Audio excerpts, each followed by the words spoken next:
Oh, welcome back to the video on the rest of the way and to another edition of NXT Out of 10. Obafemi, Sol Ruka, Javon Evans and Leon Slater all had the biggest matches to date this past weekend at Saturday night's main event, but Ruka was the only one to return for a victory. So we've got all of the fallout from that and building towards new stuff on NXT. And the show opened with a recap of SNME and all the NXT stars, and then it transitioned to showing some of the event from Deadline with Ricky Saints costing Evans his shot at the NXT title. Evans was shown waiting for Saints in the parking lot before he went live in the arena for the women's North American title match between Blake Monroe and Thea Hale. And oh boy, Monroe went for a kick, but Hale dodged it and immediately started focusing her arm to weaken her for the Kimura. Monroe seemed to have trouble figuring out how to fight the former Chase U student. This was more physical than many expected, but neither of these wrestlers has ever shied away from working this kind of match. Unfortunately, fell flat due to the ending, which what appeared to be a miscommunication. Hale pinned Monroe in a moment that looked like it was supposed to lead to a kick out. Even Hale was confused. Monroe's music began to play, but then it switched to Hales and she was crowned the champion. It felt like a botched ending that might not have been intended to lead to a title change. It's very hard to say exactly where it went wrong, but it took the wind out of everyone's sails. It sucks that Hale wins her first title like this because she's worked hard for an opportunity like this, and yeah, it's going to be interesting to see all of the fallout. But yeah, this has to get a 5 out of 10, an absolute best.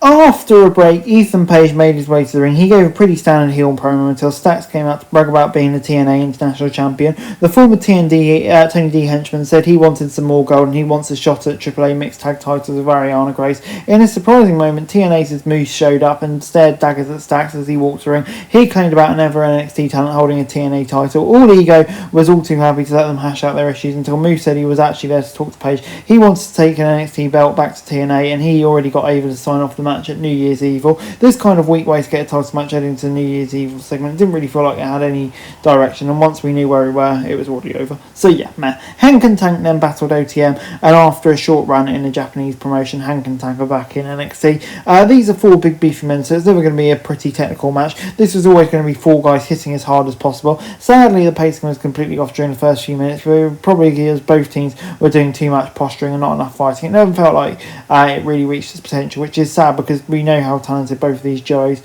are. The last encounter barely lasted 3 minutes, so it's nice to get a bit more time, and things definitely picked up, but it just felt too late. Hank ends up getting a pin for his team with inside cradle, puts them at 1 each, so hopefully we'll get a better rowing match. But yeah, 5 out of 10.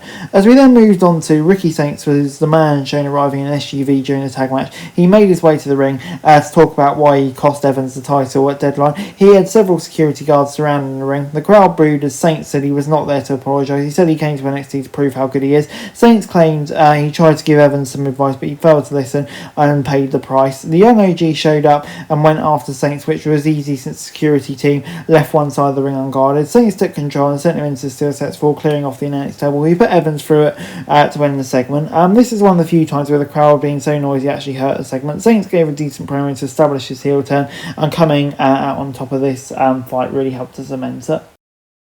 Henley and Reed were then first to take on Sinclair and Gray in tag action. Gray and Reed starts the match with a fast-paced exchange, a competitive back-and-forth fight that made all 4 women look good, but if we had to pick a standout, it would be Gray. She is impressed with every showing and continues to improve at a faster rate than most. At this rate, she could be one of the best in WWE in a few years. This match ended with Gray getting a submission win over Reed with an armbar, and yeah, like I say, no problem with this at all. Gray really impressing, and overall, yeah, 6 out of 10 from me. As we then moved on to the main event, which was a fatal 4-way with the 4 men who lost the Iron Survivor Challenge to find the next challenger for Femi's title. All 4 men got right into the fight, but Slater and Hendry were tossed out early so Lennox and Bourne could have a brief exchange themselves. Lennox, Bourne and Henley are all versatile workers, and Slater's one of the best young high flyers out there, so they were able to be creative with some of the spots they mixed into the match. If you watch NXT regularly, you already know what these guys are good at, so telling you it was a good match was probably not very surprising. Nobody had a clear advantage, so the outcome was less predictable. In the end, Slater got the win with a 450 on Bourne to become the new #1 contender, and yeah, giving it to a TNA superstar is very intriguing, but yeah, I'm very excited to see how it goes, and that's guaranteed to be a fantastic match. So yeah, good stuff, 7 out of 10. And overall this week, NXT gets a 5 out of 10 from me. It was a mixed bag. The women's tag match was decent, the main event was a lot of fun, but of course most people will remember the botch finish and all of the fallout from that. Yeah, Nobody's going to try and argue that Hale is undeserving, but it's just unfortunate it came that way.